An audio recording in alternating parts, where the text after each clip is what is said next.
نفري نشبار نفري نسناو نفري نامن رادي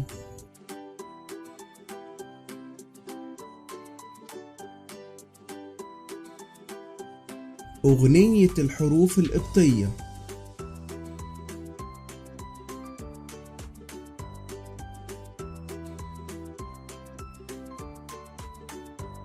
ألفا ويدا غما دلدا أيسو ألفا ويدا غما دلدا أيسو زاد هذا تيدا يودا قبلول زاد هذا تيدا يودا قبلول ميني اكسي او بيرو ميني اكسي او بيرو سيما ضاوها فيكي ابسي او سيما ضاوها فيكي ابسي او شايفاي خاي هوري جنجا شيمادي شايفاي خاي هوري جنجا شيمادي.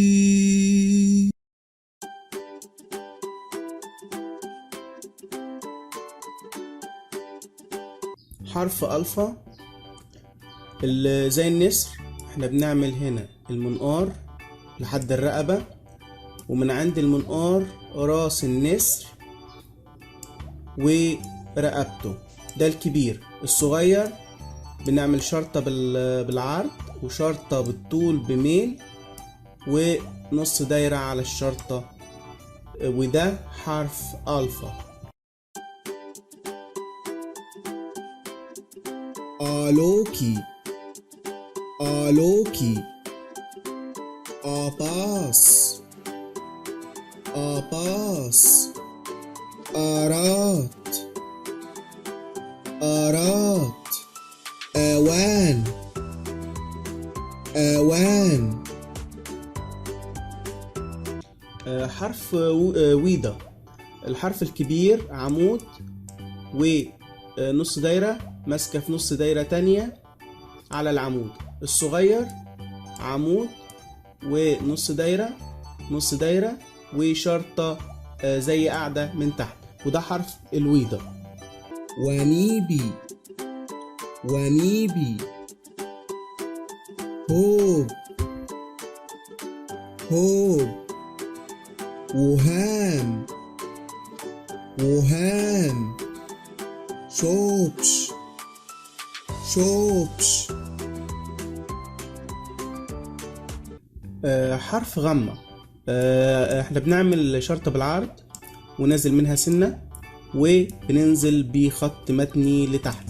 الصغير خط بالعرض وسنة وخط متني لتحت، وده حرف غمة. جي جي طغمة طغمة أغابي أغابي جانوس جانوس. حرف دلدة، احنا بنعمل مثلث وليه قاعدة، ومن أول شرطة لفوق بنطلع بشرطة متنية، والصغير زيه مثلث صغير ليه قاعدة، ومن هنا بنطلع بشرطة ملفوفة لفوق، وده حرف دلدة. آدام آدام ديموس ديموس. حرف أيا، حرف أيا احنا بنعمل نص دايرة، الكبير نص دايرة وفي وسط النص دايرة دي شرطة جواه. الصغير أصغر منه نص دايرة وشرطة في نصه من جواه، وده حرف الأيا. قرش قرش. نم نم. سنسن سنسن. نانا نانا. كنتا كنتا. ألكو ألكو. رقم سو، كأننا بنعمل رقم 4 بالعربي، وبنطلع من هنا بنمده بالعرض لفوق ونحط شرطة من فوق. الصغير أصغر منه، كأننا بنعمل رقم 4 ونمده، وهنا نلفه لفوق وشرطة فوقيه، وده حرف أو رقم سو. سو إن ألو. سو إن ألو. سو إم وارد. سو إم وارد. سو إن آبوت. سو إن آبوت. سو إن أجور. سو إن أجور. حرف زادة. حرف زادة زي حرف زد بالإنجليزي، بننزل كده، بس بننزل هنا بسنة، وهنا بننزلها بشرطة متنية لورا. الصغير زد صغير، بس سنة لجوه ولفة لورا، وده حرف زادة. زنزن زنزن. أنزيب أنزيب.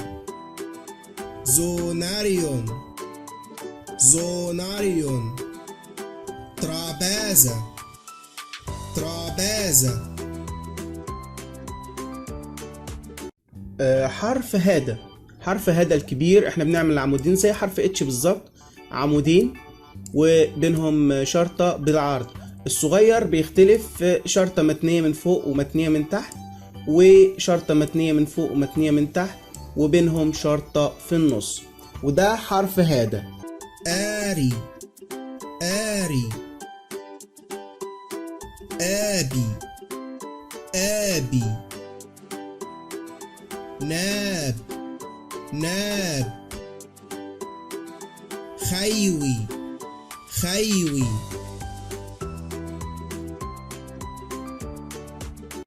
حرف التيدة. حرف التيدة الكبير احنا بنعمل دايرة،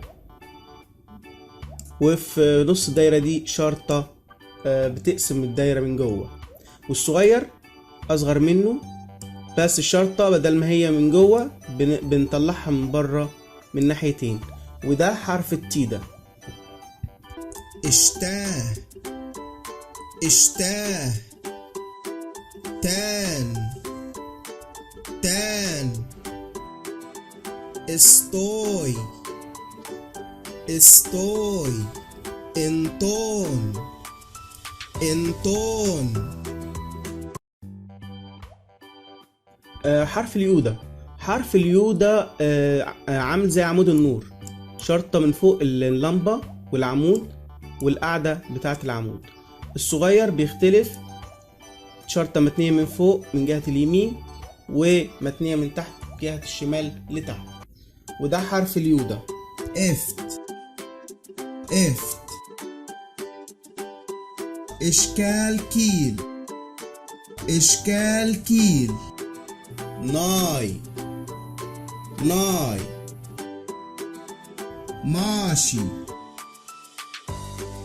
ماشي. حرف الكبة. حرف الكبة زي حرف الكي، بس شخص قاعد، ممكن نشبهه بشخص قاعد فرد رجله وايده مددها لقدام. حرف الصغير زيه، وده حرف كبة. كوجي كوجي. كوي كوي. كم كم كم كم.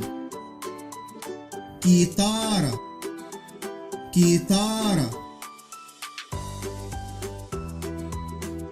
حرف لولا.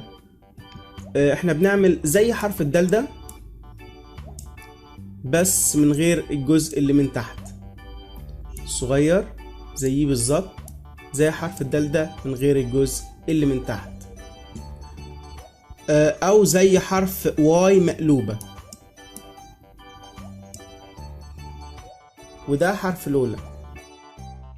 شالوج، شالوج، يال، يال، لهلام، لهلام، اشلوج، اشلوج.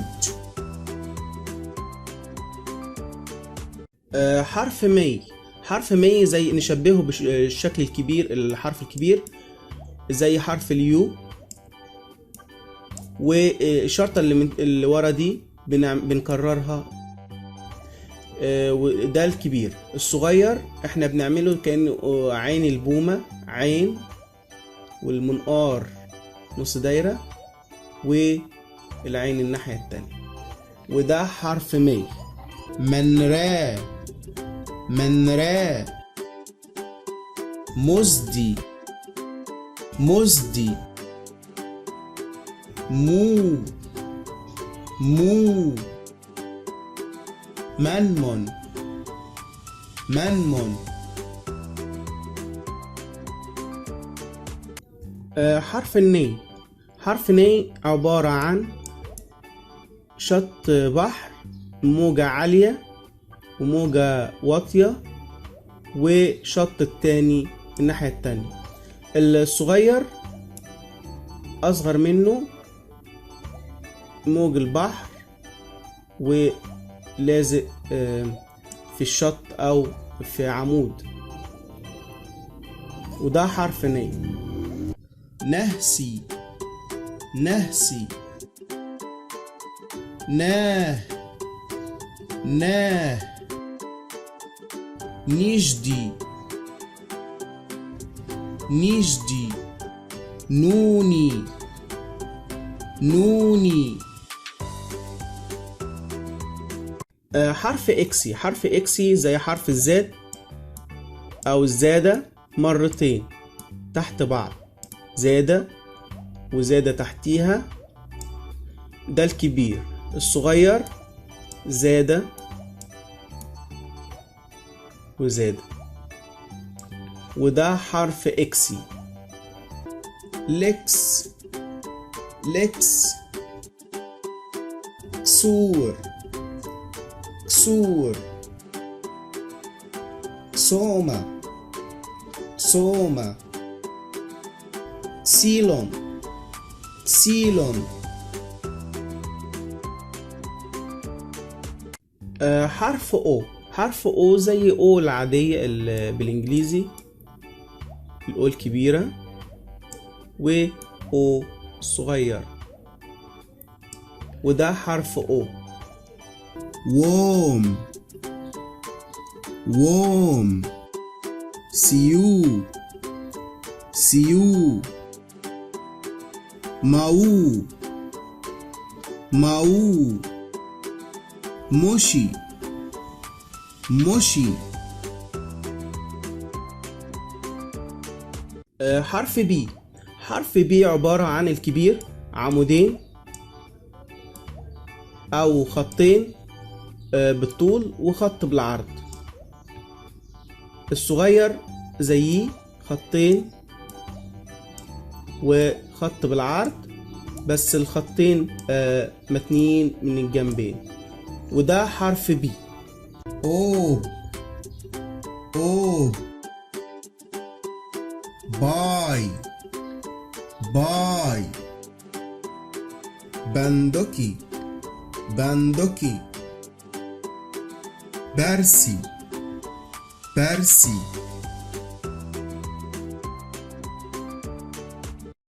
حرف رو، حرف رو الحرف الكبير احنا بنعمل زي عمود وطالع منه نص دايرة او دايرة.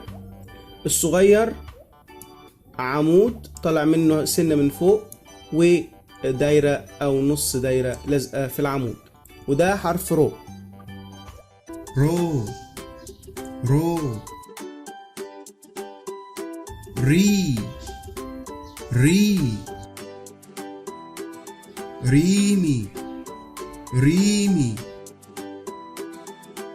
بركوكي بركوكي حرف سيما. حرف سيما الحرف الكبير زي حرف السي، والصغير زيه بس أصغر منه، وده حرف سيما. سا سا صؤون صؤون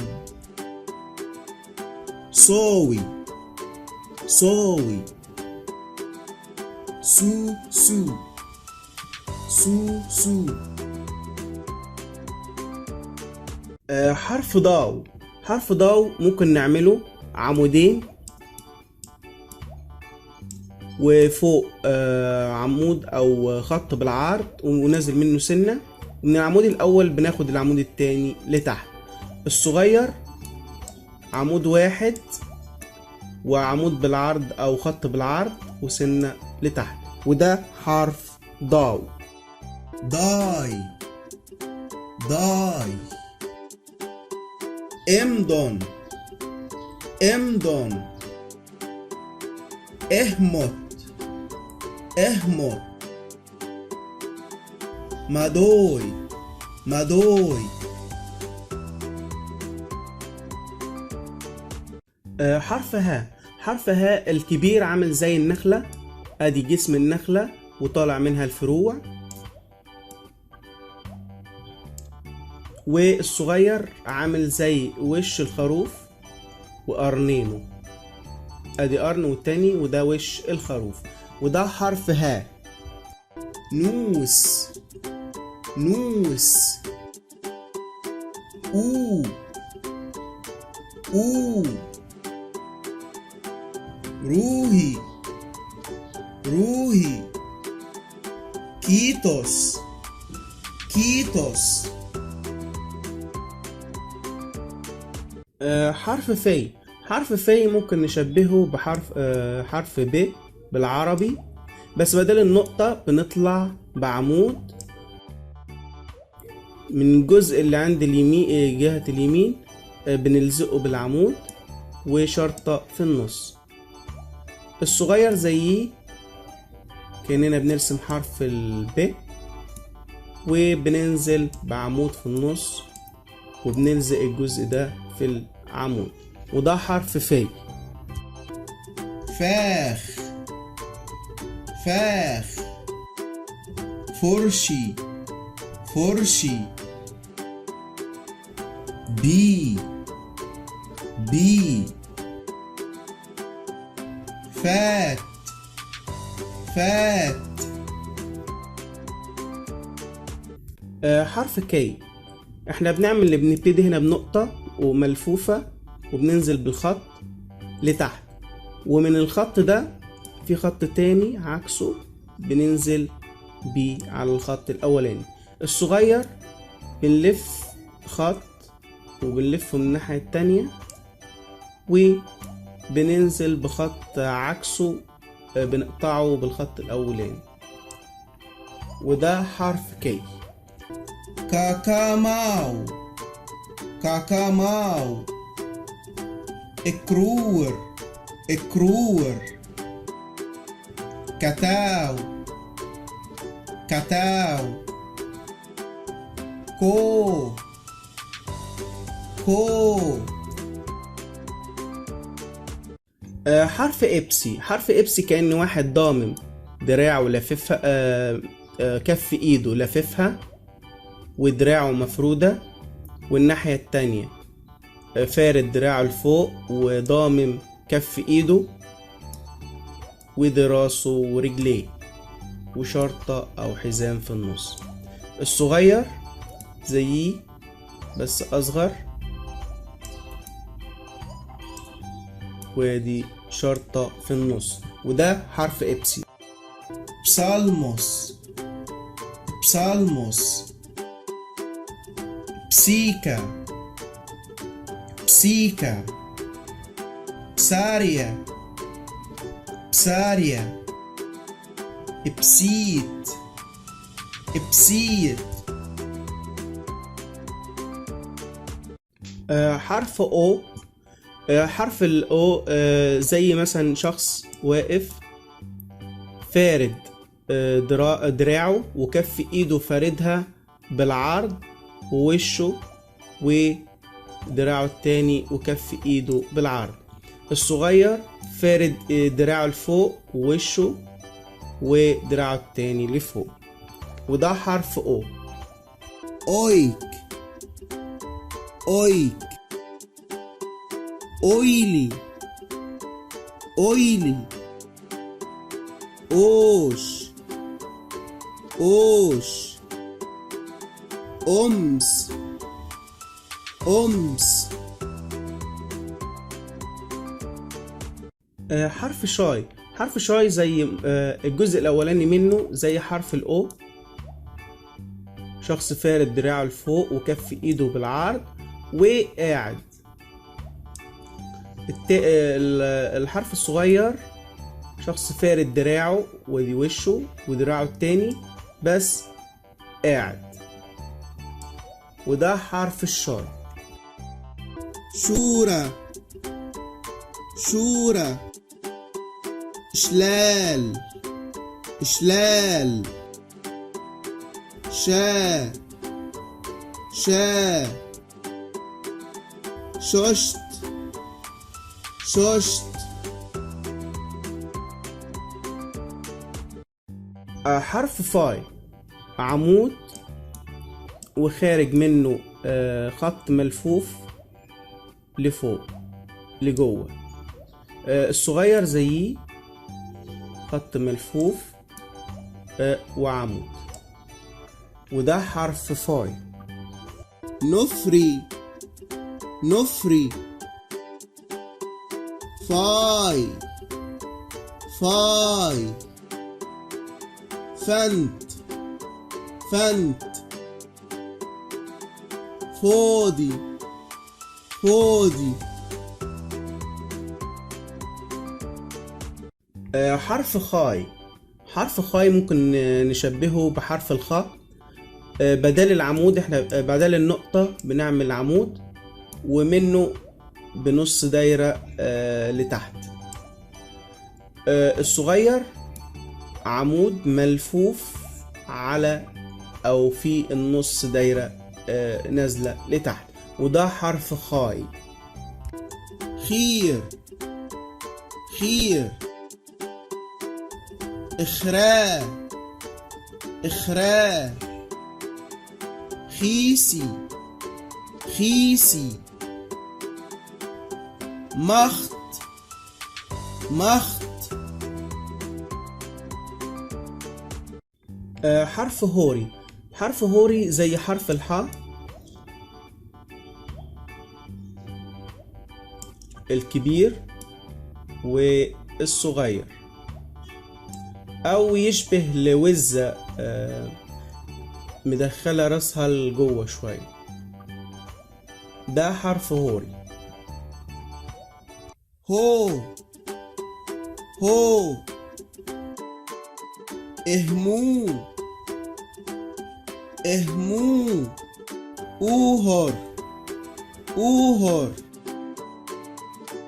هرمة هرمة.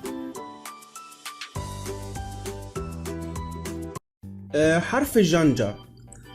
حرف جنجة الجزء الأولاني منه زي حرف الدالدة، كأننا بنرسم حرف الدالدة وبنكمله بالخط الملفوف الناحية التانية. الصغير زيه حرف الدالدة الصغير ومنه بنطلع بشرطة لفوق، وده حرف جانجا. جير جير جنفاه جنفاه جوري جوري جويت جويت. حرف الشيمة أو جشيمة. احنا بنعمل كأننا بنعمل رقم 6 بالانجليزي، بنمد الجزء اللي فوق ده لفوق وبنلفه، بنمده بالعرض وبنلفه لفوق. الصغير زيه بس اصغر منه، زي دايرة وبنطلع بالعرض بخط لفوق، وده حرف شيمة. شويس شويس، شالي شالي، شانو شانو، شارو شارو.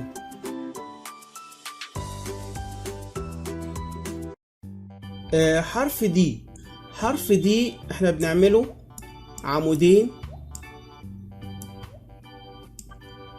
وخط بالعرض بيقطعهم، ومن الخط الاولاني او العمود الاولاني بناخد العمود التاني لتحت. وبالنسبة للصغير هو عمود واحد ومتني من تحت وبيقطعوا خط بالعرض بسنة لتحت، وده حرف دي. ديمي ديمي، دينو دينو، رصدي رصدي، هودي هودي.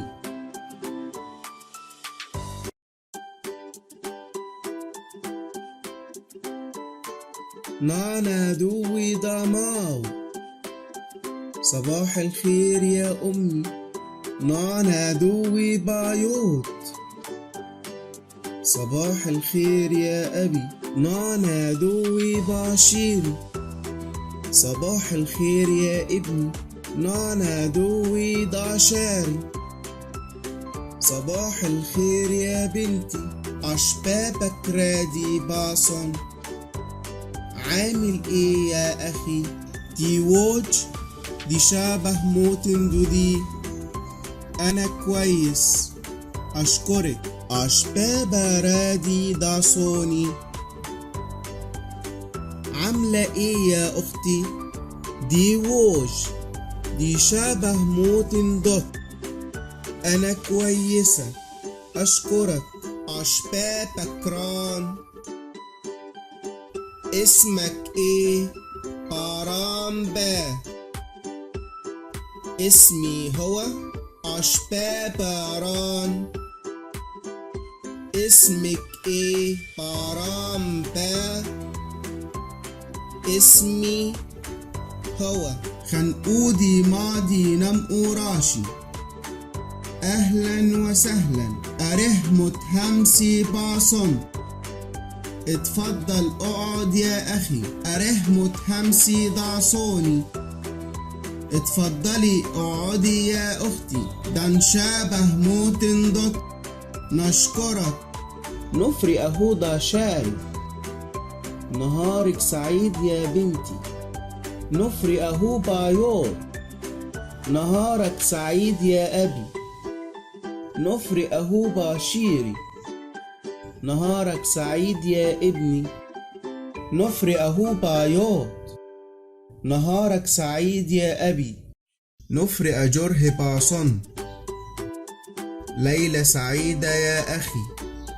نفري أجره داصوني، ليلة سعيدة يا أختي. نفري أجره داشاري،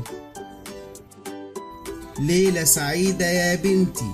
نفري أجره باشيري، ليلة سعيدة يا ابني. نفري أجره بايوت، ليلة سعيدة يا أبي. أشباباي، إيه ده؟ باي بابي دوتس، ده كرسي. أش ده طاي، إيه دي؟ طاي ده دي فرشي، دي ترابيزة. ميو، أحسنتي. ميو، أحسنت. ميودان. أحسنتم. نفري شاي ضماو، عيد سعيد يا أمي. نفري شاي بايوت، عيد سعيد يا أبي. نفري شاي داشاري، عيد سعيد يا بنتي، مفرشاي بشيري. عيد سعيد يا ابني، شارناك، سلام لك، ولنكون ولك أيضا. أرحمة أخون، اتفضل ادخل. دي شابه موت ضد. أشكرك أم نهلي، عفوا أمو همسي. تعال اقعد أمي همسي، تعالي اقعدي. هيجانو على ايه؟ في جنبي دوتس على الكرسي. اها باسون. حاضر يا اخي. اصحاي بكران. اكتب اسمك. اصحاي باران. اكتبي اسمك. انتون فين؟ امناي هنا. اها باصاخ. حاضر يا معلم. واي واي اسناو اسناو. شمت شمت. افدو افدو. ديو ديو. سو سو. ششف ششف. اشمان اشمان. ابسيت ابسيت. ماد ماد. مدواي مدواي. مادسناو مادسناو. ماتشمت ماتشمت. مادفدو مادفدو. ماديو ماديو. ماتسو ماتسو. ماتشاشف ماتشاشف. مادشمان مادشمان. مادبسيت مادبسيت. جود جود. ماب ماب. إهماء إهماء. داوي داوي. سا سا. إشفاء إشفاء. خمنا خمنا. بزداو بزداو. شا شا. شاسناو شاسناو. شمت شا شمت شا. افتوشا افتوشا. ديوشا ديوشا. سوشا سوشا. ششفشا ششفشا. إشمانشا إشمانشا. إبسيتشا إبسيتشا. شو شو. وجاي نشبار. سلام أصحابي.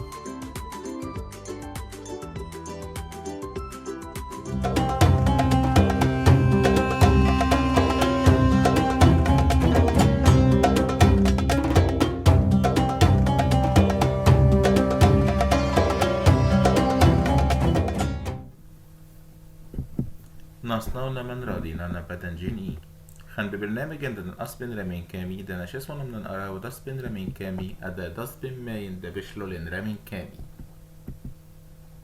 في الدرس اللي فات الفيديو اللي فات شفنا تصريفات بعض حروف الجر مع الضمائر، زي حرف الجر خن صرفناه مع الضمائر انخاد. خن وحدها يعني في اللي هو حرف جر، انخاد يعني فيا، انخادا فينا، انخاد فيك، وهكذا مع باقي الضمائر. حرف الجر نم اللي هو معناه مع، فلان مع فلان. قبل الاسم بيكون نم، لكن قبل الضمير بيتصرف حسب الضمير، نماي، نمان، نماك، نما. هيجان حرف الجر على، قبل الاسم بيكون هيجان، لكن قبل الضمير بيتغير جزء منه حسب الضمير. هيجوي يعني عليا، هيجون علينا، هيجوك عليك، هيجو عليكي، هيجودا عليكم، هيجن تنو عليكم، هيجوف عليه، هيجوس عليها، هيجاو عليهم. أتوى، أتوى يعني من أجل، قبل الاسم بتكون أتوى، لكن قبل الضمائر بتختلف، أتواد، أتوادا، أتواتك. دي أرهوب أتوى نشيري، بشتغل من أجل أبنائي. دي أرهوب أتودو، بشتغل من أجلهم أو بشتغل علشانهم.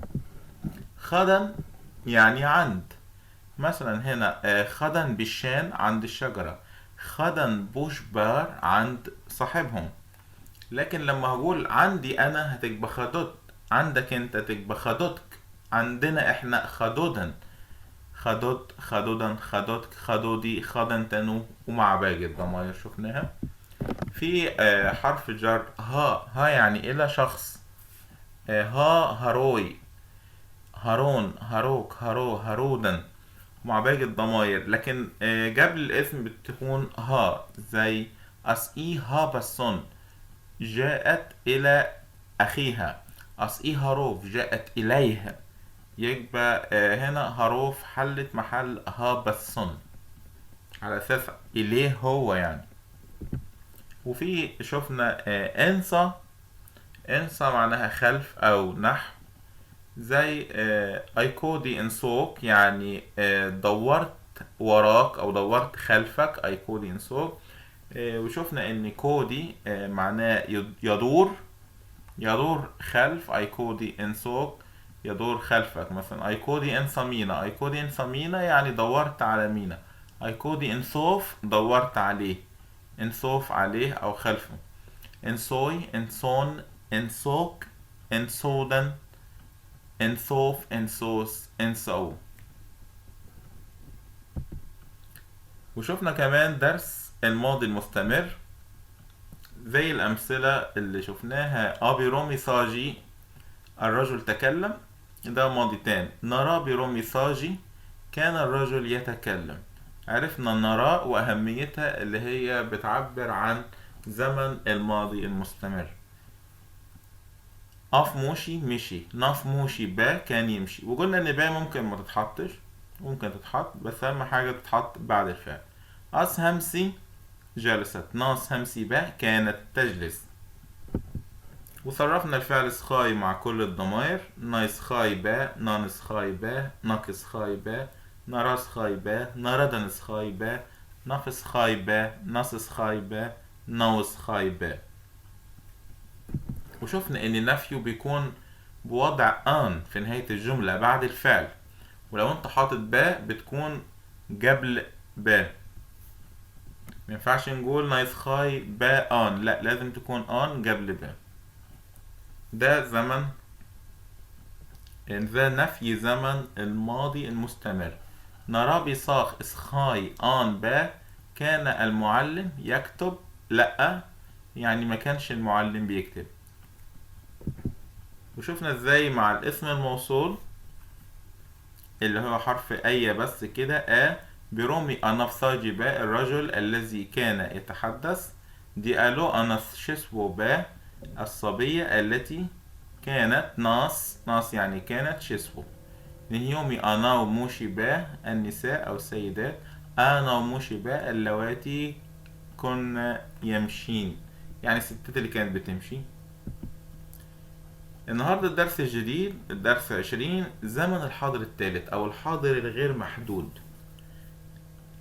زمن الحاضر الغير محدود بيدل على فعل بيحصل في الحاضر، لكن مش بيحصل في وقت التحدث بالذات، يعني ما يشترطش انه يكون في وقت التحدث زي الماضي الاول، يعني زي الحاضر الاول. الحاضر الاول احنا قلنا انه الزمن بيتكلم عن حاجة بتحصل اثناء الكلام عنها، يعني لما بقول دي صاجي يبقى انا بتكلم دلوقتي. لكن هنا هنشوف زمن الحاضر الثالث وهنشوف اهميته واستخداماته. زمن مهم جدا في ربط الجمل ببعضها، ويعني هنشوف دلوقتي جملة نايس خاي خان بيجوم. نايس خاي خان بيجوم معناها كنت بكتب في الكتاب. دي جملة في زمن ايه؟ زمن الماضي المستمر او الماضي الناقص. نايس خاي با خان بيجوم. طيب كنت بكتب في الكتاب. بص الجملة الحمراء دي، ايس خاي وانا بكتب. ايس خاي وانا بكتب. هنا ده زمن الحاضر الثالث. وبينما انا اكتب ايس خاي اف اي اخون انجا بصن. اف اي جاء، ده زمن ماضي اول. اخون اف اي جاء اخون للداخل، جاء للداخل او دخل. انجا بصن اخي، يعني وانا بكتب دخل اخويا، يعني بينما انا اكتب اخويا دخل. ايس خاي وانا بكتب، يبقى ده زمن الحاضر الثالث مع الضمير انا. ايس خاي وانا بكتب. هنشوف مع باقي الضمائر الفعل سخاي. احنا قلنا ايس خاي وانا بكتب،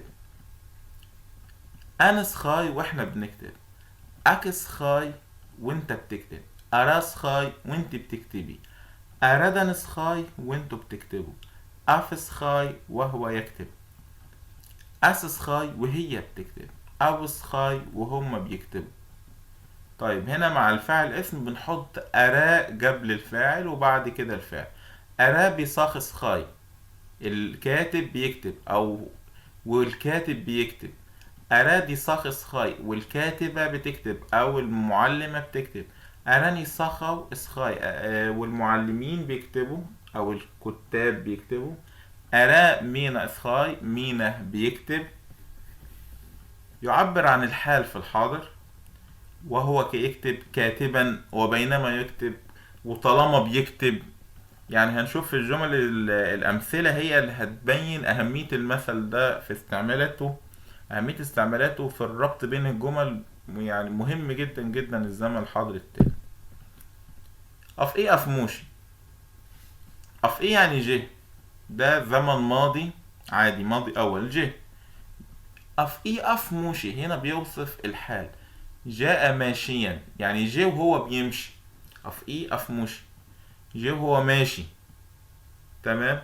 هنا زمن الحاضر الثالث استعملنا تصريفه مع أف مع الفاعل هو. طيب أس شاناس أخون. أس شاناس أخون يعني دخلت. أسريمي دخلت تبكي أو دخلت وهي بتبكي أو دخلت باكية. تمام. أس شاناس أخون أسريمي، هنا حال دخلت باكية، يعني وهي دخلت كانت بتبكي. طيب أو همسي أو صاجي. أو همسي يجلسون أو صاجي يتكلمون، يعني قاعدين بيتكلموا، يعني وهم هنا أو همسي وهم قاعدين بيتكلموا أو هم بيتكلموا قاعدين. يبقى أنت إيه هنا؟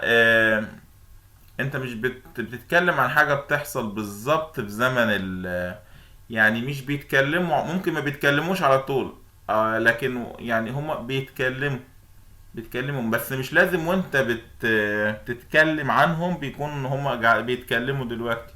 يعني حاجة حاضر بيسموه حاضر غير محدود، حاضر عام كده. هنشوف من الأمثلة. الجملة الأولى، وانت رايح المدرسة خد أختك معك. طيب أكشاناك أدي أنزيب أهو، وانت رايح أكشاناك. أكشاناك أدي أنزيب شي يعني ياخد، اللي هي شي دي اللي باللون الأخضر معناها خد أو ياخد. شي إن داكسوني نماك، داكسوني أختك نماك معاك. هنا مثلا معنى تاني للجملة، طالما انت رايح المدرسة خد اختك معاك. اكشناكا دي انزيب، يعني هنا ايه جاية بمعنى، ممكن تيجي بمعنى طالما، يعني مفيش في اللغة القبطية كلمة بتيجي طالما، لكن احنا حتى في استعمالاتنا في العربي كده اللي بنتكلمه، عشان يعني ممكن يكون متأثر شوية باللغة القبطية في العربي المصري يعني، وانت رايح، بدل ما نقول طالما انت رايح بنقول وانت رايح. طيب نشوف المثال اللي تحت، كانوا بيدوروا على احمد وهو بيدور عليهم. يبقى كده ايه، حاجة بتحصل اثناء ما حاجة تانية بتحصل. ناو كودي با انسى احمد، اهو الفعل كودي اللي هو يدور. ناو كودي با انسى، كانوا بيدوروا على احمد. انسى هنا جاي بمعنى او بيدوروا خلفه، يعني بيلفوا عليه يعني. حتى يدور اللي هو بيبحث، يدور اللي هي يدور يعني كودي. اف كودي انسى وهو بيدور عليهم، يعني ايه كانوا تايهين من بعض. اف كودي انسى وهو بيدور عليهم، كانوا بيدوروا عليه. يبقى هنا وهو بيدور عليه. طيب بيتكلم هو قاعد وابوه واقف، نشوفها بالقبطي. افصاجي بيتكلم، احنا كده هو بيتكلم تمام، يبقى هو قدامنا بيتكلم، ده زمن حاضر اول، دي حاجة بتحصل. افهمسي وهو قاعد تمام. ارى بفيوت اوهي ارادف، اوهي ارادف يعني يقف، اوهي ارادف على بعضها كده واقف يعني. طيب ازاي بيتكلم هو بواقف؟ افساجي افهمسي ارى بفيوت اوهي ارادف. هنا ليه قلنا ارى؟ عشان هنا بفيوت اسم، الفعل هنا اسم. ارى بفيوت اوهي ارادف، هنا ارى اللي شفناها في الاول اللي هي بتيجي قبل الاسم، لكن هنا بنتكلم عن ضمير هو، وهو قاعد بيتكلم وهو قاعد. ارى بفيوت اوهي ارادف، وابوه واقف. يبقى كده ايه، حاجات حصلت اثناء ما هو بيتكلم. هو بيتكلم ده زمن حاضر اول بيحصل، احنا بنوصف حاجة يبقى هو بيتكلم وهو قاعد، يبقى كده كذا حاجة بتحصل في بعضها. ادي ازاي بنربط الجمل كده ايه ببعضها في الجبت. طيب بيلعبوا امهم بتطبخ. سا جرجر ارادوا ماو بيسي، سا جرجر هما بيلعبوا، ده زمن حاضر اول. ارا دوماو بيسي وامهم بتطبخ. هنا ليه حطينا ارا؟ عشان امهم هنا دوماو ده اسم يعتبر اسم. ارا دوماو لما ارا بتتحط قبل الاسم، يعني ممكن نقول بيلعبوا بينما امهم بتطبخ. هنا بيتكلم بينما ارا اهي تمام. يبقى ايه، ارا دي اللي هي الحال يعني جملة بتحصل اثناء جملة تانية، حدث بيحصل اثناء حدث تاني. طيب ازاي بيتنفي الزمن الحاضر التالت؟ النفي بتاعه بنحط ان بعد الفعل، الموضوع بسيط. ان، يبقى احنا معظم الازمنة اللي درسناها بتتنفي بان. طيب اي وشان وانا مش عايز، وش يعني يريد او يعوز، اي وشان وانا مش عايز.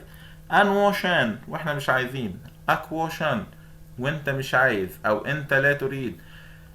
ارا وشان وانت مش عايزة. ارادن وشان وانتوا مش عاوزين. اف وشان وهو مش عاوز. اس وشان وهي مش عايزة. او وشان وهم مش عايزين. نفس الضمائر، اي ان اك ارا ارادن اف اس او، بس حطينا ان في الاخر للنفي. ارابي رومي وشان الراجل لا يريد. ارادس هيمي وشان المرأة لا تريد. اراني علوي وشان الاولاد لا يريدون. ارى ماريا وشان ماريا لا تريد. النفي نضع ان بعد الفعل. طيب الجمل بقى هي اللي بتبين. اف ديناي ام بي اويك. اف ده زمن حاضر اول، اف دي يعطي، هنا الفعل دي يعطي بيدي يعني.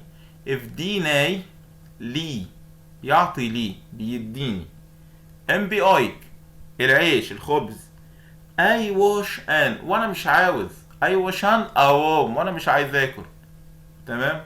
يبقى هنا ربطنا وانا دي، شفت الواو بتاعتنا هنا في العربي دي، وانا مش عايز وانا لا اريد تمام. يبقى دي اهمية زمن الحاضر الثالث، مفيش زمن بيحل المشكلة دي غير. طيب دخلت زوجته وهي مش عارفة اللي حصل، كان في حاجة حاصلة، في مشكلة بتحصل ومراته دخلت وهي مش عارفة. اصل اخون انجدا في سهيمي، اصل اخون انجدا في سهيمي ده ماضي او ماضي اول. اس امي ان، امي يعني يعرف. اس امي ان ابي اضاف شوبي، معرفاش اللي حصل. شوبي يعني حصل، يعني ده فعل. اسأمهان، احنا هنا عايزين وهي مش عارفة، هنا ده الحال، حال جملة وهي مش عارفة. اسأمئان دخلت وهي مش عارفة، تمام، وهي لا تعلم. تاني الجملة دي اسأمئان هنا يعود على دافسيمي مؤنث، تمام.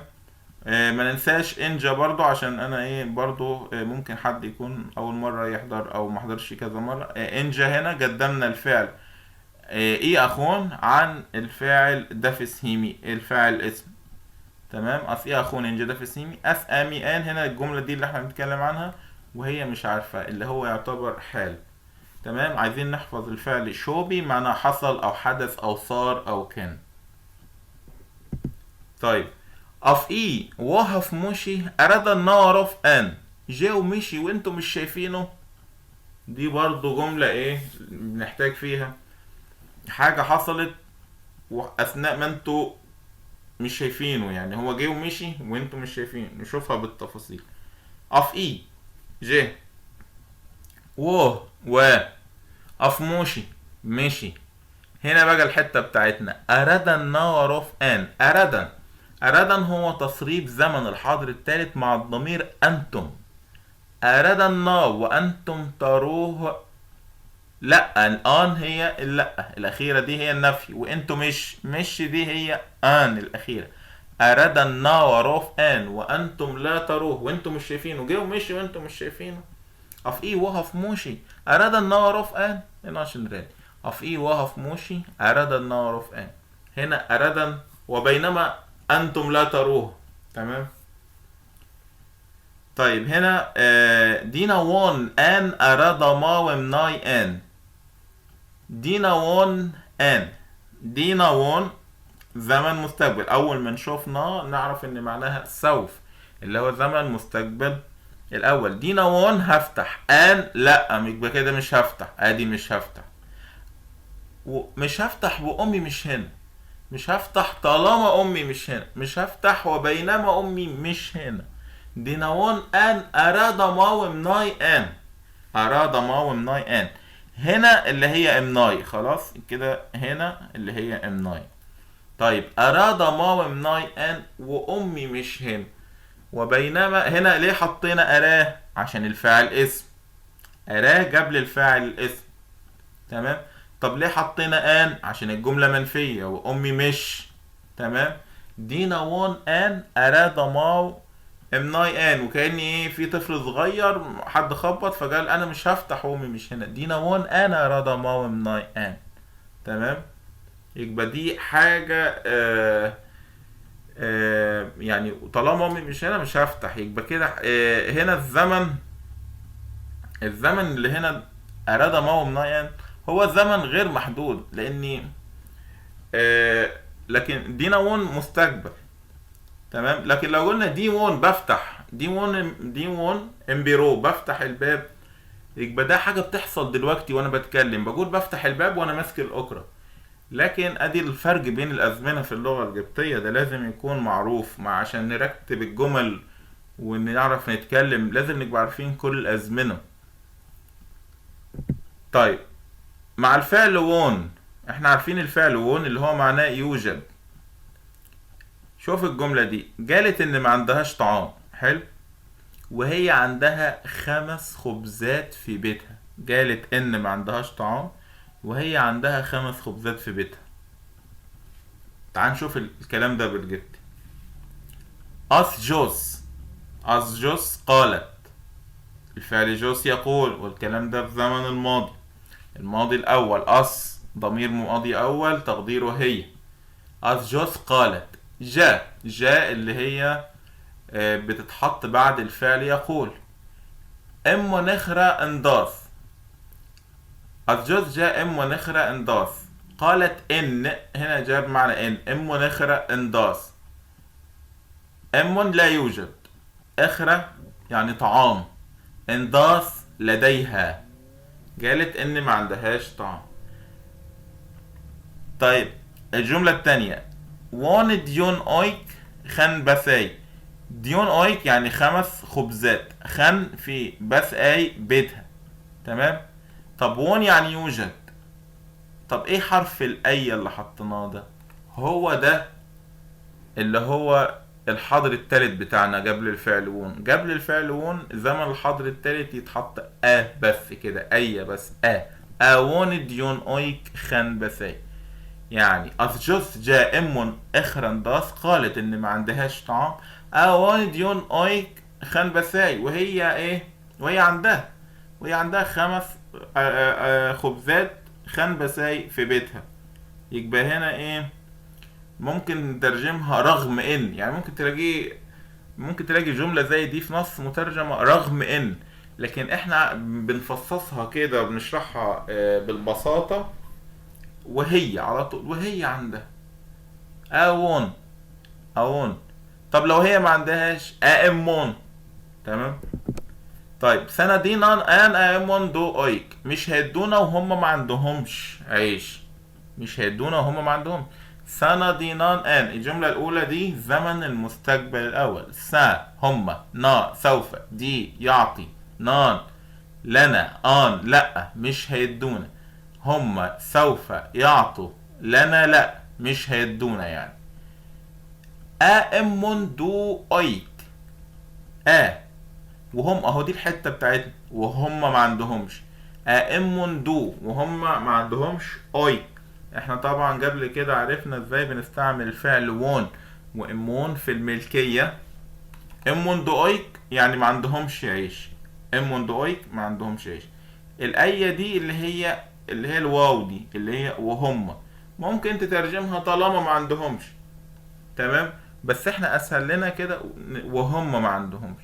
تمام. سندينان امون دو اويك. طب الجملة الثانية، ناون اورومي با كان يوجد رجل. ناون اورومي احنا عارفين اللي هي بتتحط قبل الفعل وون عشان يبقى كان يوجد. وون اورومي لوحدها من غير هتبقى يوجد رجل، لكن تبقى خليناها كان يوجد رجل. تمام. وون اورومي با كان يوجد رجل. اوون نضاف شمتن شيري، عنده 3 ابناء. تمام.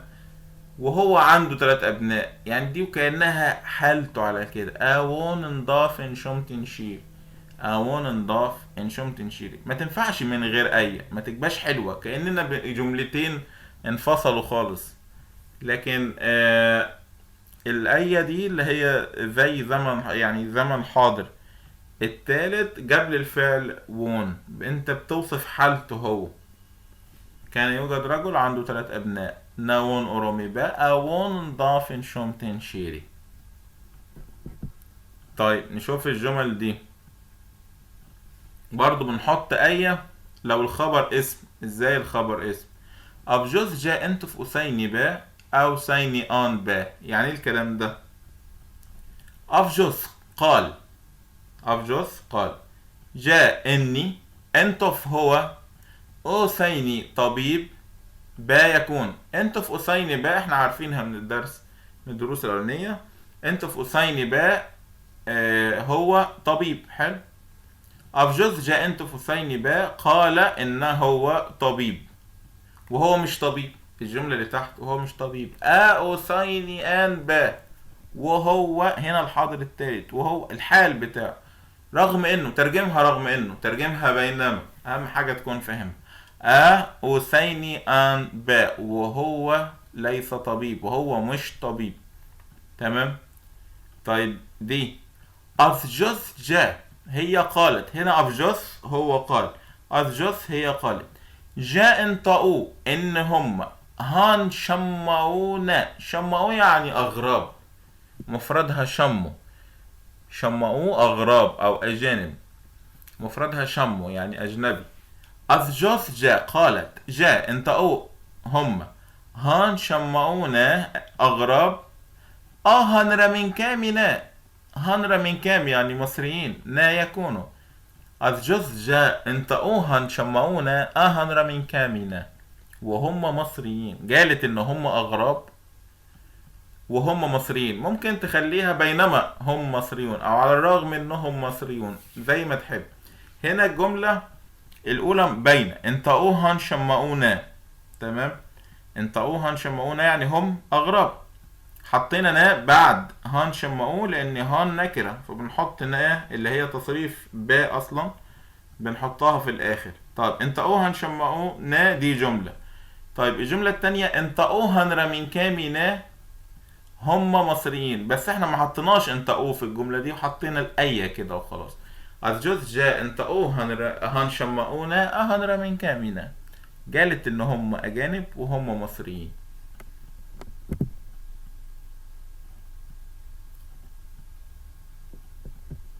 طيب الناو او رومي ابا فران با توت. الناو احنا شفنا الناو، او ايه او دي اللي هي اصلا ا زائد او اداة نكرة او رومي، تمام. طب والايه اللي هي ايه؟ الايه اللي هي اللي بتربط الفعل الناو بمفعوله، فبدل ما نقول او نقول او على طول اختصار، تمام. الناو او رومي رأينا رجل ابا فران با توت، اسمه توت، تمام. وهو اسمه توت، يعني هنا الآية دي تشتغل معانا كده تربط الجملة. النوى رومي أبا فران باتوت. طيب أورا من كامي با مصري، أورا من كامي با نفس الآو دي، بس الآو هنا مش هي مش هي الآية بتاعت الفعل ناو، لا ده هي الآية دي. الآية دي اللي هي بتاعت الحضر الثالث مع او اللي هي النكرة. أورا من كامي باء مصري، أورا من كامي باء، أو نقول أورا من كامي باء. شفنا راجل اسمه توت الناو ورومي أبا فران باتوت أورا من كامي باء مصري. أون ضاف شيرس ناو، أون ضاف شيرس ناو يعني عنده ولدين أو ابنين. شيرس ناو يعني ابنين، وون ضاف شيرس ناو يعني عنده ابنين. الآية دي اللي هي ايه؟ الحال اللي هي بتاعتنا بتاعت الحاضر الثالث اللي هي الحال. الناوى ورامي أبا فران باتوت، شفنا راجل اسمه توت. أورا من كامي باء مصري أون داف شيرس ناو عنده ولدين أو عنده ابنين. بايرا دي انتودن ادادن ايه اخون ابشوكن دنيسان دين دي اصبن رمين كامي. بقول لكم دلوقتي انتوا دخلتوا الى عمق قواعد اللغة القبطية. دن ووشن دن جوكا وول وهن ددن ايش دم خيسينا ماي دي شبه موتن دن تنوامش.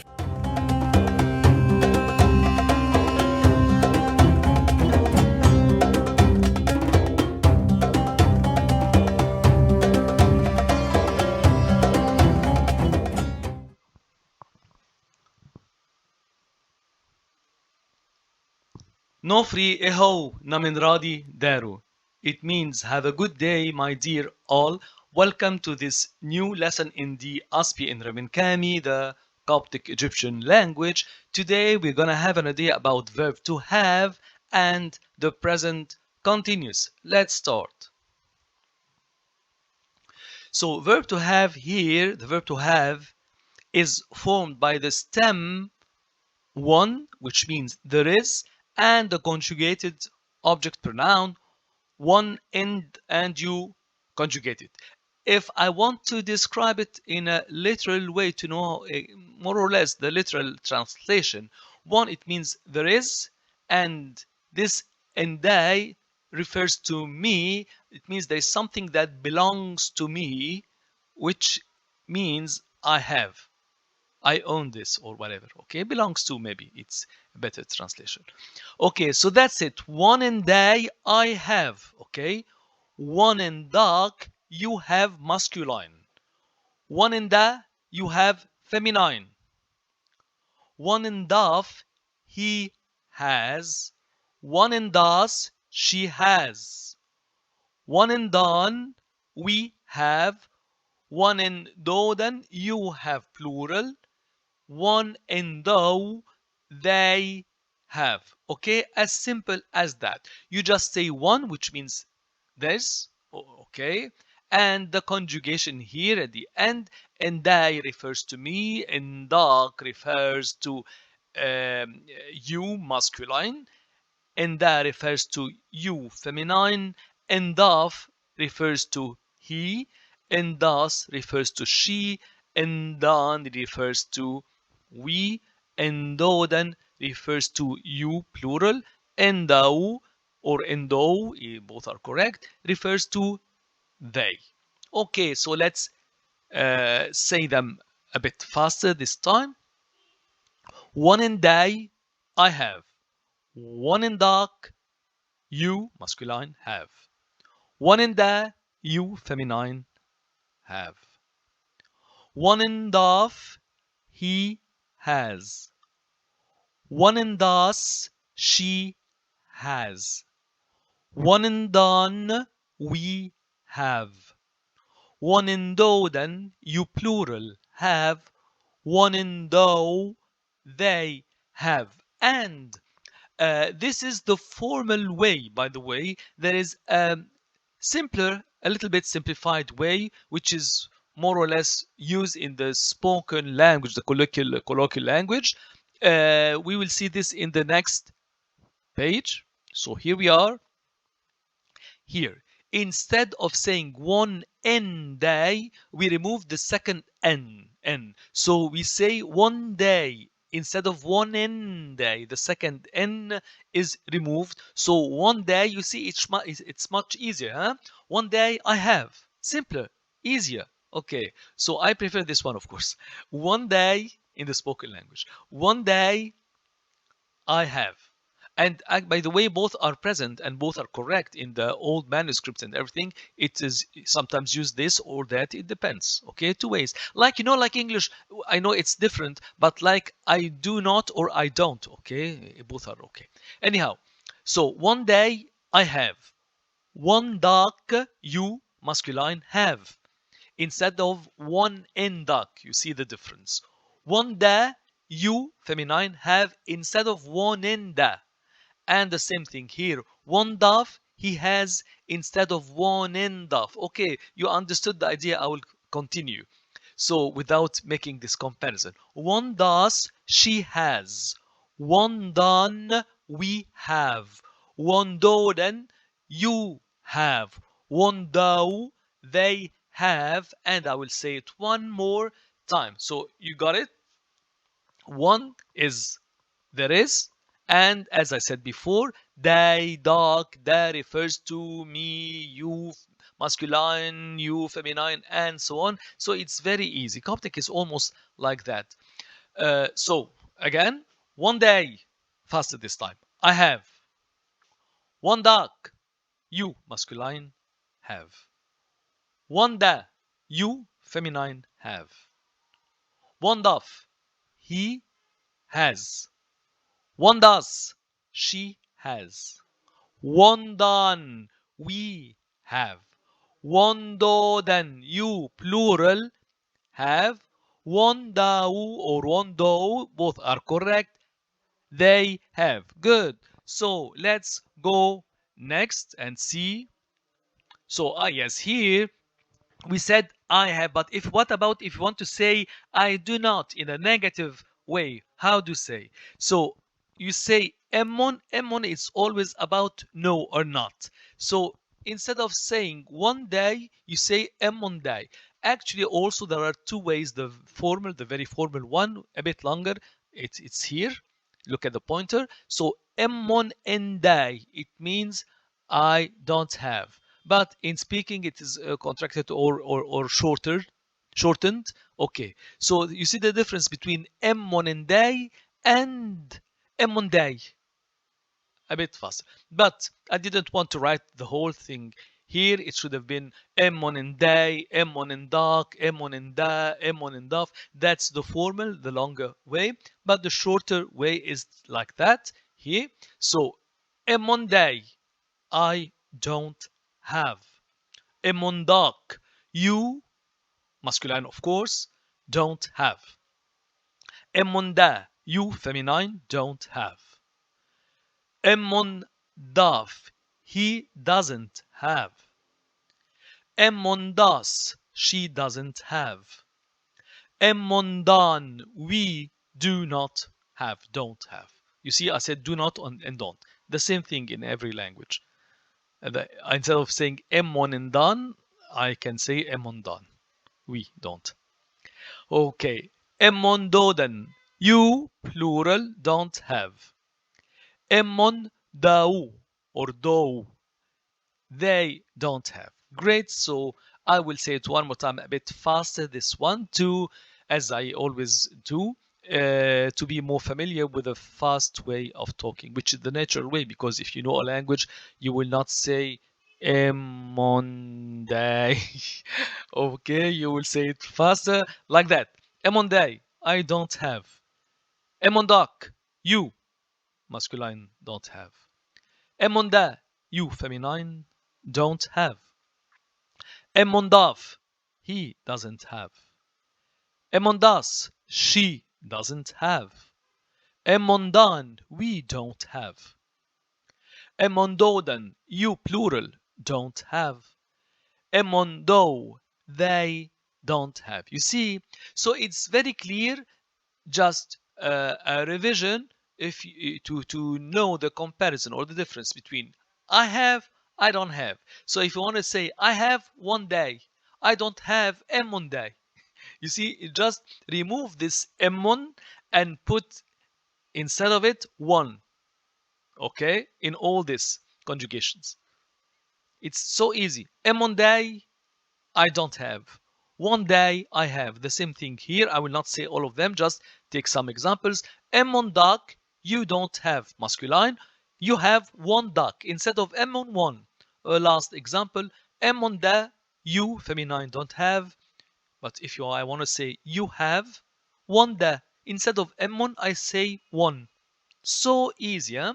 Just a matter of practice and revision. You'll find it very, very easy. As I said before, Coptic is one of the easiest languages in the world to be taught, to be learned. Okay, great. So let's go next.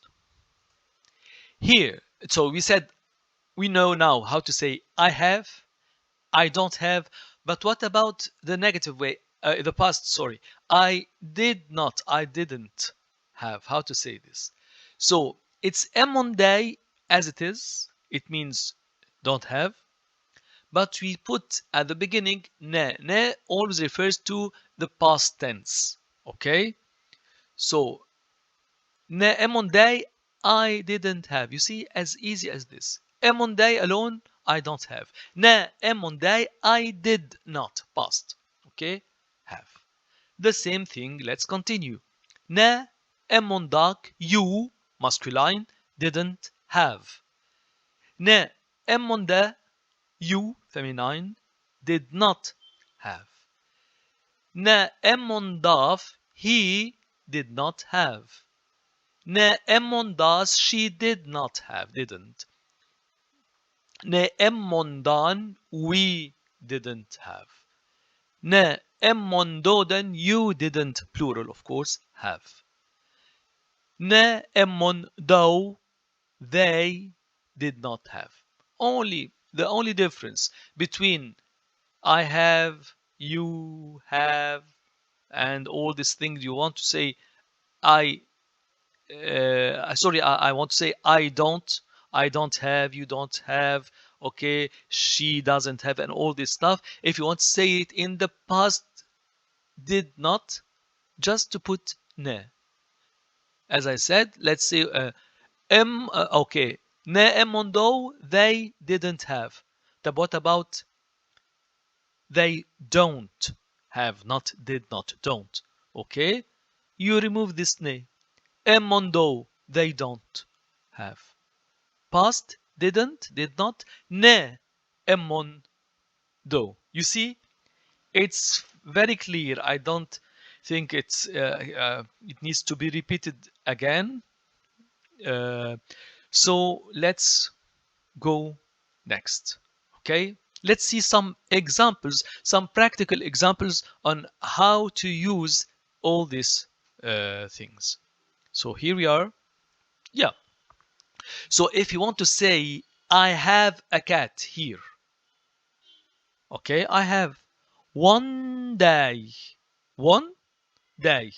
And conjugated, of course, by I have, you have, she has, he has, and all this stuff. Okay, as you said before. So one day, en ou shall, I have a cat, and as I said also before, this n is always here to join the words. Okay, together. One day, it means I have. I have what? Okay, a cat. Okay, so the you cannot in Coptic, as I said before, to say one day usha. U alone, if you remember, it means a. Okay, like English exactly. So a cat. You cannot say I have a cat. No, one day en usha. As I said it before, if I want to make this a bit funny comparison in English, you have to say I have n a cat. Okay, this n is always here. Fine. So one day en usha. What about I don't? Do not. Do not past, huh? Present. I don't have a cat. Em Monday en usha. Em Monday in usha, and of course you conjugate it with everything that we knew before. But I just took the example about me, myself. So I did not have a cat. Just to put ne in front, ne, okay, and continue the sentence. Ne en Monday in usha. I did not, or I didn't have a cat. Okay, clear by now? Hopefully, yes. Good. So let's see what's next. I think you don't need a revision. It's clear. Hopefully, maybe I was a bit fast this lesson, but just all those who were following with me in the previous lessons, I think we have enough idea about many things. Okay, so let's continue.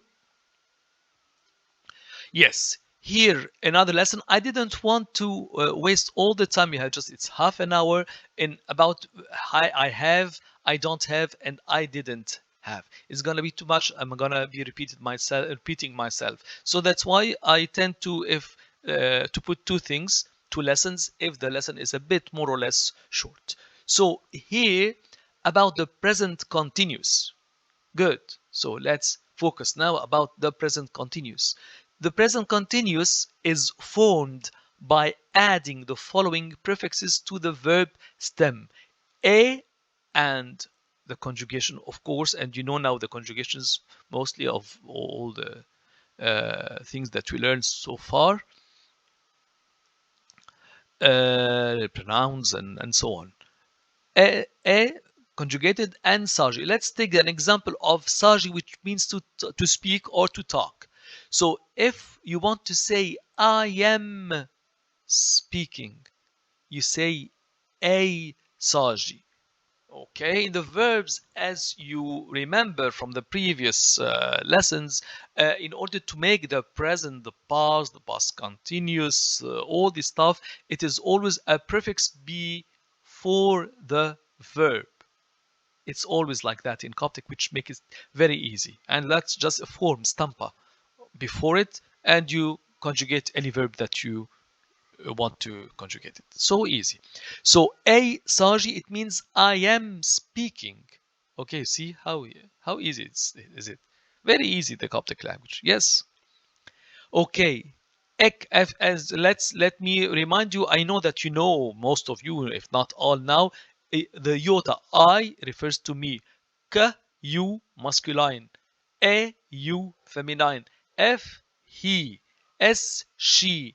N, we, then you, plural. The epsilon, they. Anyhow, let's see this example. So a saji, I'm speaking. Ek, and you have to make it a bit longer, because if you say ek saji, if you remember the present tense, it's ek. You have just put a jenka before the k. So we tend to make it to focus on the first letter, okay, to make an accent. So ek saji. This should differentiate between ek saji, you talk right now, and ek saji, you are talking or speaking. You got it? Good. So ere saji, you, feminine, are speaking or talking. As I said before, in English, speak and talk, it's the same. They don't have, there's no word for speak and no another word for talk. Both are denotes one thing. So F, not F, or as I did this mistake, F saji, because F saji alone means present tense. Okay, he speaks. But F saji, he is speaking. Okay, so the past continues.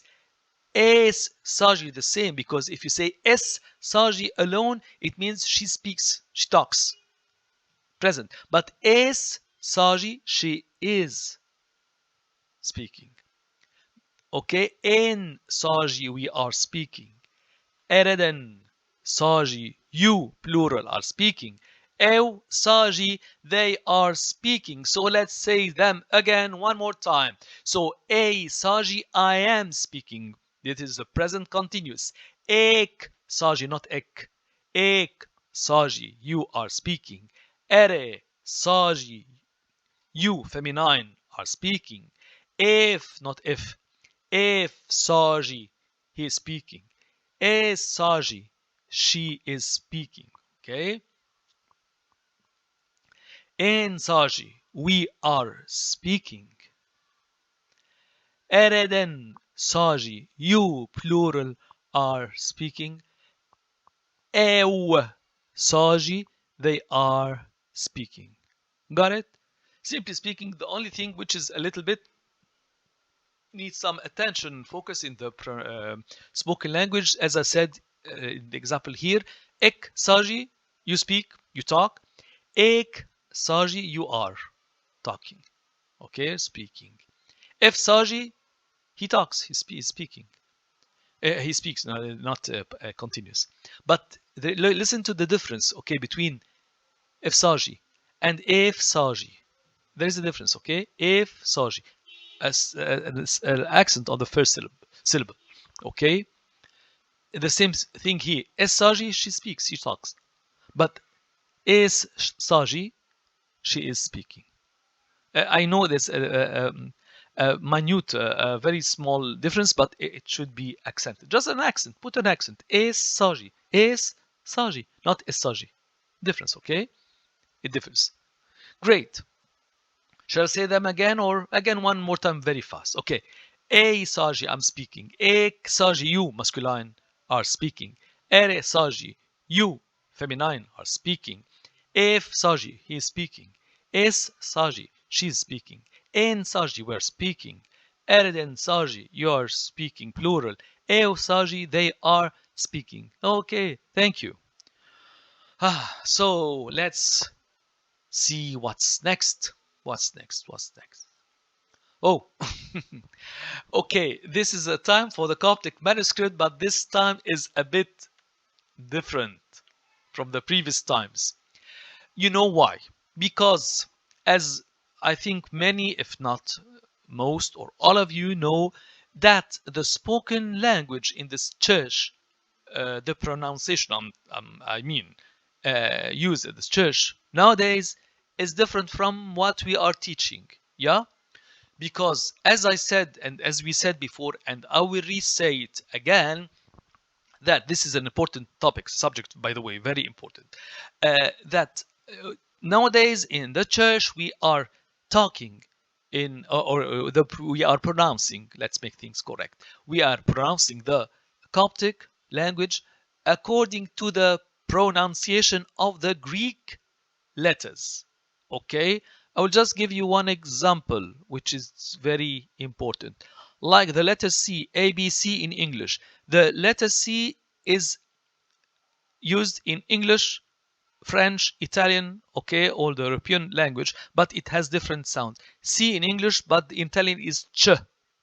A, B, C, D, E. E in English, in French is E, the same letter, the same exactly, but E. In Italian is A. in English is E. You see? The letter U is the same shape. It's the same letter. U, U in Italian and U en français in French. You see? So anyway, so as I said, we are pronouncing the Coptic language nowadays in the church according to the pronunciation of the Greek alphabet, which is different from the original pronunciation. And that's very interesting. And Coptic manuscripts in the Middle Ages, I think, dates around maybe 900 years ago or something like that, in the 10th century, maybe. I'll check about the date and later, but it is around that date. But that time, it is a manuscript from a monastery in Egypt, and a monk is talking or writing to another monk and telling him something, some advices and so on. In which language? This is very important. Which language? In Arabic, okay? But he is writing in Coptic script. You know why? Because by that time we're talking about maybe around 900 or 1000 years ago. That's around this age. At that time, Copts or Egyptians were still talking in Coptic, and it was the Arabic was a foreign language and still not easy for them. They knew it. They talked in Arabic, but their hand is more familiar with the Coptic alphabet and script. So that's why he was talking in Arabic, but with a Coptic letters. And you'll see, I know that many of you, but I know that some of you, they know you know Arabic well. But I will just say it to understand how. So he's telling him, by the way, the English translation is present here. Anything, do not able it up and tell a lie, but do. This is a bit difficult English. Anyway, so let's focus on the subject. In Arabic, excuse me, just say one sentence in Arabic. شيئا من هذه الأمور فلا تكتم. تكتم, you know, you hear that تكتم, this تكتم, letter T. So you see here in the pointer, فلا, this is LA, فلا تكتم, this is the theta. Theta is not pronounced as th. This was pronounced in the Greek language, yes, th, like English. But this in Coptic is t, like in French you have the th, like the word orthodox, but they do not in France. They spell it orthodox, like English. They spell it ortho, th, but t, because they don't have this th in their language. So فلا تكتم ذلك. And ولكن here in Arabic تكتب ولكن is just a minute. ولا sorry ولا تكذب. Okay, so this is a T. ولا ت, this is a تكذب. تكذب, it means to say, to tell lies. A final example, I know because many of you don't talk in Arabic. استغفر, it means to forgive, to forgive. استغفر, you see this theta represents the T. So this is a very good proof about the authentic Coptic pronunciation we are teaching. Okay? And if you have any questions about that, you can send to me on the group of the Coptic language and I can answer. Okay? Hope it's clear. I know that you don't have to know Arabic. I know that I don't have to talk in Arabic in this lesson because this is for the English speakers, but this is one or two sentences just to hear this. The T is always written as theta. Great. Okay, and let's see what's next. Also, again, because this lesson, I want to focus on that because there are many arguments and controversies about the pronunciation and so on. So here, this is taken from the book of Champollion, as usual, the French Egyptologist who deciphered the Egyptian hieroglyphs, they locked all these things. So he wrote the pronunciation you see here. So alpha, vita, he wrote it as vida. Okay, It's okay. This is the page from Champollion, and I enlarge it here to make it clear. You see, not delta, dalda, and here D-A-L-D-A, dalda.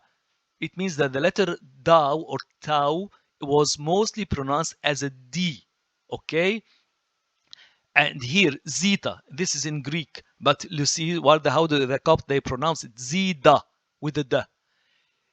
Okay, hida or ita, the Copts pronounce. This is from the book of Champollion himself, by the way, and it's present on the internet. You can buy it. Everything is, we say it's documented. Hida, not ita. And theta, this is th, but as I say again, because Champollion is French and I do speak French fluently, so I know very well all the words from Greek origin with the th, they are pronounced th, I mean they are written as th in French, but they are pronounced as t. So this is tida. You see, not tita. There's a t here. Tida. Okay. Yo lauda, which is L, okay. Sorry, Yoda, which is I, Yoda. Yauda, not Yota, with the T. Okay? Here, the letter T, this the Coptic, and that's here how he heard it from the Coptic priest. Dao, as it's here. This is the figure, and this is pronunciation, okay? As he heard it from the Coptic priest, Yohanna Ashaftishi, who taught him Coptic. And I think, and the last one is D, it's here D, okay? And I think it's good for today. Hope you enjoyed that lesson and see you next time. Ujai, Kheneb Choice, be safe in the Lord. Bye to all.